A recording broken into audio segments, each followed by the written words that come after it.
આપણે second method ભણીએ, preparing tender cost sheet.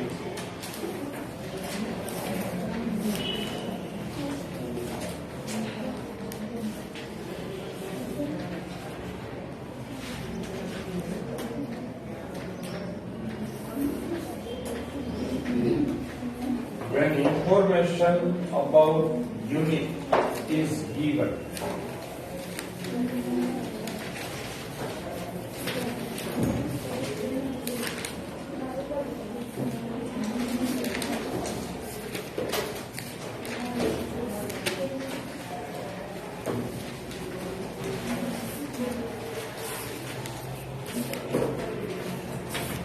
બરોબર છે. ફર્સ્ટ મેથડ આપણે ભણીના preparing the tender cost sheet where information about unit is not given, right?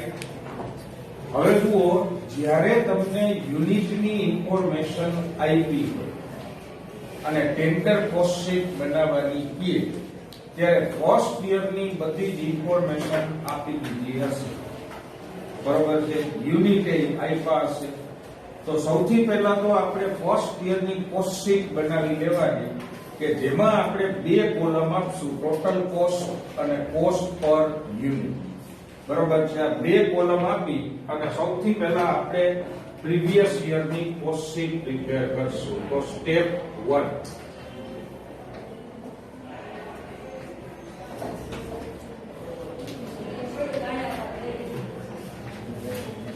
prepare cost sheet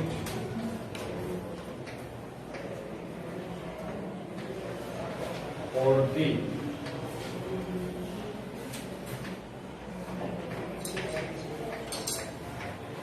previous year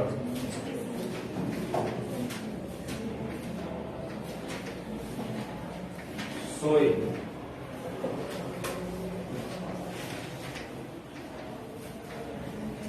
total cost and cost per unit.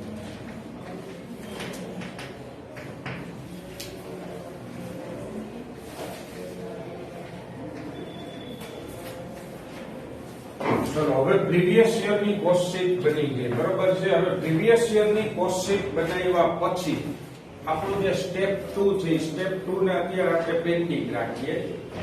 હવે સૌથી પહેલા આપણે જે છે એ સમજવાનું છે ટાઈપ્સ ઓફ એક્સપેન્સીસ અથવા તો ટાઈપ્સ ઓફ ઓવરહેડ્સ. બરોબર છે. જુઓ, એક્સપેન્સીસ ને આપણે ત્રણ ટાઈપમાં ડિસ્ટ્રીબ્યુટ કરી શકીએ, જેમાં સૌથી પહેલા આવશે વેરિયેબલ એક્સપેન્સીસ. બરોબર છે. જુઓ, વેરિયેબલ એક્સપેન્સ એટલે શું? Variable expense means all those expense which directly vary with the unit of production. If your unit of production increases, then variable expense also increases.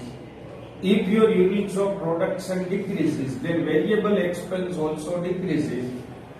And increase and decrease in variable expense is always in the same proportion as that of unit of production. એટલે કે તમારું production 50% વધે તો variable expense એ 50% વધે. તમારું production 25% ઘટે તો variable expense એ 25% ઘટે. તો વેરિયેબલ એક્સપેન્સ છે એ એક યુનિટ સાથે, પ્રોડક્શન સાથે જોડાયેલા છે. બરોબર છે.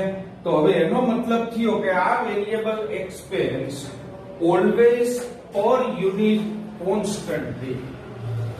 Variable expense are all those expense which remains the constant per unit.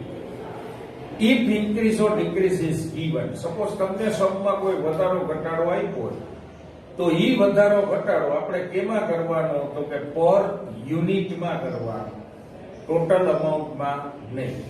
બરોબર છે. તો વેરિયેબલ એક્સપેન્સ તો વેરિયેબલ એક્સપેન્સ મીન્સ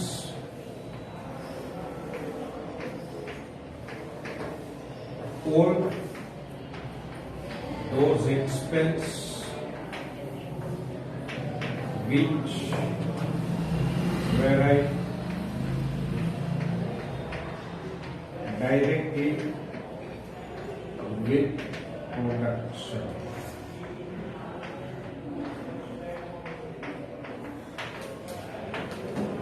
બરોબર છે, તો આને વેરિયેબલ એક્સપેન્સ કહેવાય. હવે આપણે સેકન્ડ એક્સ્ટ્રીમ જોઈએ, બીજો એક્સ્ટ્રીમ. તો બીજો એક્સ્ટ્રીમ છે ફિક્સ્ડ એક્સપેન્સ.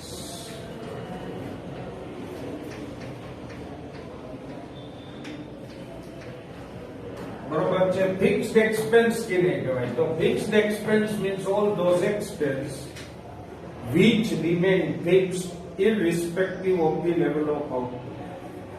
આઉટપુટને ધ્યાનમાં લીધા વગર જેની ટોટલ અમાઉન્ટ સેમ રહે એને ફિક્સ્ડ એક્સપેન્સ કહેવાય. બરોબર છે, લાઈક ફેક્ટરીનું રેન્ટ, મેનેજરનો salary, interest on capital, watchman salary. તો આ બધી વસ્તુ કેવી છે? તો કે ઇટ વિલ રિમેન ફિક્સ. તમે 10,000 યુનિટ પ્રોડ્યુસ કરો કે 15,000 પ્રોડ્યુસ કરો કે 20,000 પ્રોડ્યુસ કરો, there will be no change in such expense. તો ફિક્સ્ડ એક્સપેન્સ છે એ હંમેશા શું રહે? તો કે ટોટલ અમાઉન્ટ આની સેમ. તો fixed expense means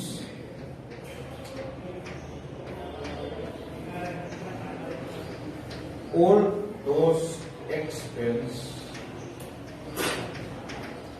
which remain fixed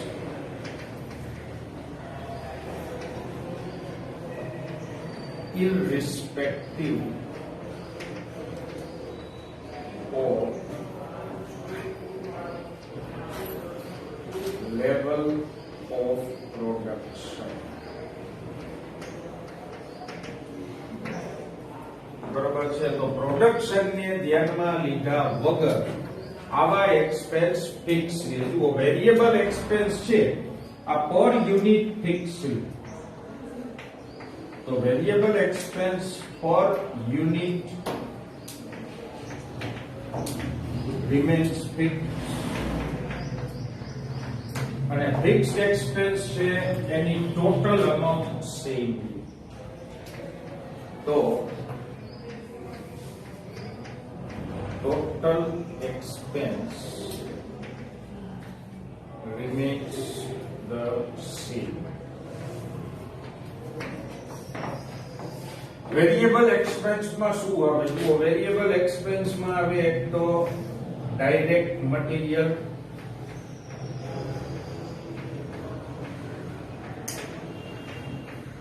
પછી ડાયરેક્ટ લેબર અને પછી ડાયરેક્ટ એક્સપેન્સ. પછી few kinds of factory overhead are also variable. પણ જ્યારે સ્પેસિફાઈ કરે ત્યારે આપણે એને વેરિયેબલ કરવાના. ફિક્સ્ડ એક્સપેન્સમાં શું આવશે? તો કે ભાઈ રેન્ટ ઓફ ફેક્ટરી, પછી રેન્ટ ઓફ ઓફિસ, પછી ઇન્ટરેસ્ટ ઓન કેપિટલ,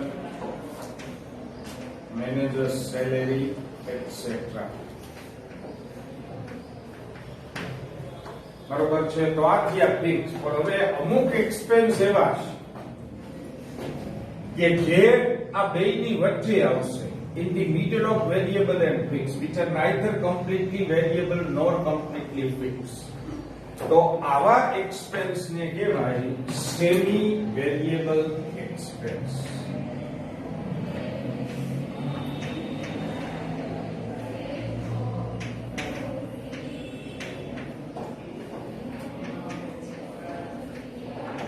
બરાબર છે. હવે સેમી વેરિયેબલ એક્સપેન્સ આપણે કેને કહેશું? તો ફોર એક્ઝામ્પલ આપણા ઘરમાં જે લાઇટ નું બિલ આવે છે, બરાબર છે, આ ઇલેક્ટ્રિસિટી બિલમાં એક ભાગ હોય મીટર રેન્ટ. એ મીટર રેન્ટ કેવું હોય? ફિક્સ હોય. તમે ગમે એટલો વપરાશ કરો, ઇટ રિમેન્સ ફિક્સ. અને એનો બીજો ભાગ શું હોય? તમે કેટલા યુનિટ કન્ઝ્યુમ કરી, બરોબર છે, એની સાથે યુનિટ રેટ મલ્ટીપ્લાય થઈ અને શું થાય તો આખું ઇલેક્ટ્રિસિટી બિલ આવે, એ કન્ઝમ્પશન ઉપરથી જે બિલ આવે એને શું કહેવાય? વેરિયેબલ. તો એનો મતલબ કે it is semi variable, combination of fixed and variable. તો semi variable expense means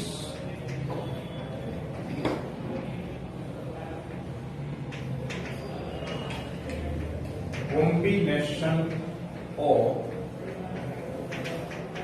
fixed and variable expense both. તો આની અંદર આવશે electricity expense,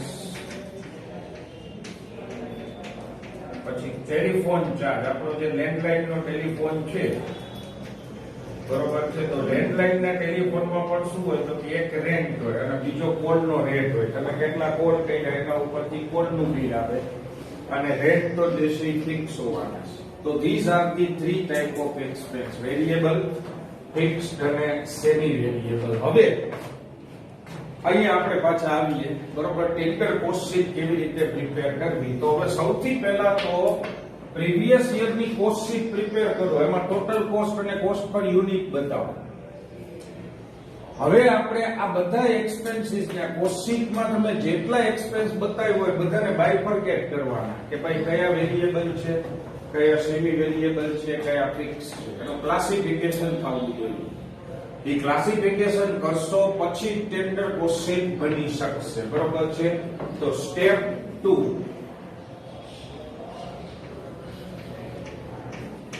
classify all the expenses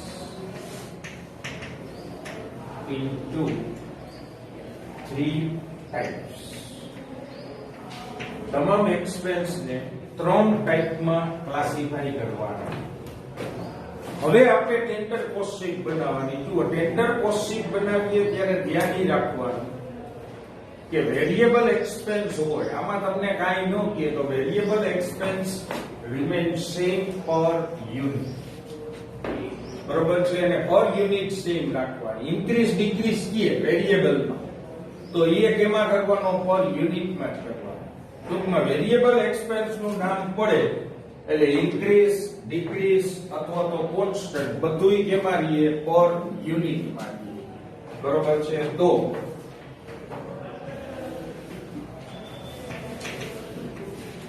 variable expense remains the same per unit or increase decrease as applicable.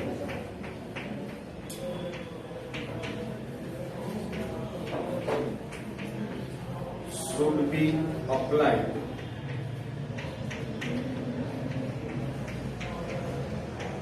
for unit.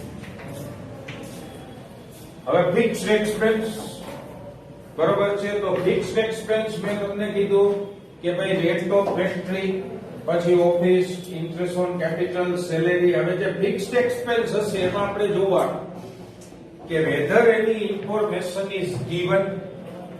જો કોઈ information આપી હોય તો એની અંદર ચેન્જ જે છે એ કેમાં થશે તો કે total એક્સપેન્ડિચરમાં.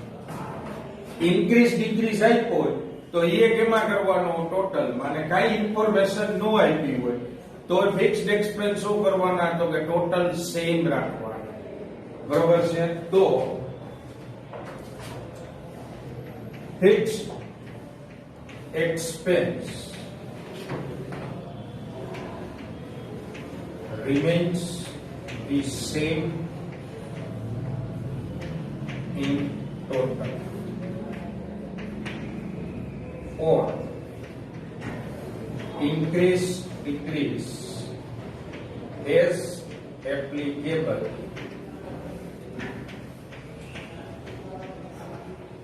should be applied in total expenditure. ચલો બાયફર્કેશન થઈ ગયું બરોબર છે. બધા એક્સપેન્સીસ કોસ્ટ શીટમાં જેટલા એક્સપેન્સ આપ્યા તેનું બાયફર્કેશન થઈ ગયું. તો હવે આપણું last step, now prepare tender cost sheet.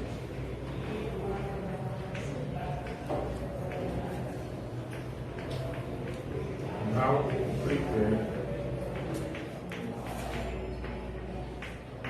અને એસ્ટિમેટેડ રેટ ઓફ પ્રોફિટ તમને કહેશે તો એ રેટ આપણે અપ્લાય કરી દેવાનો. તો આફ્ટર અપ્લાય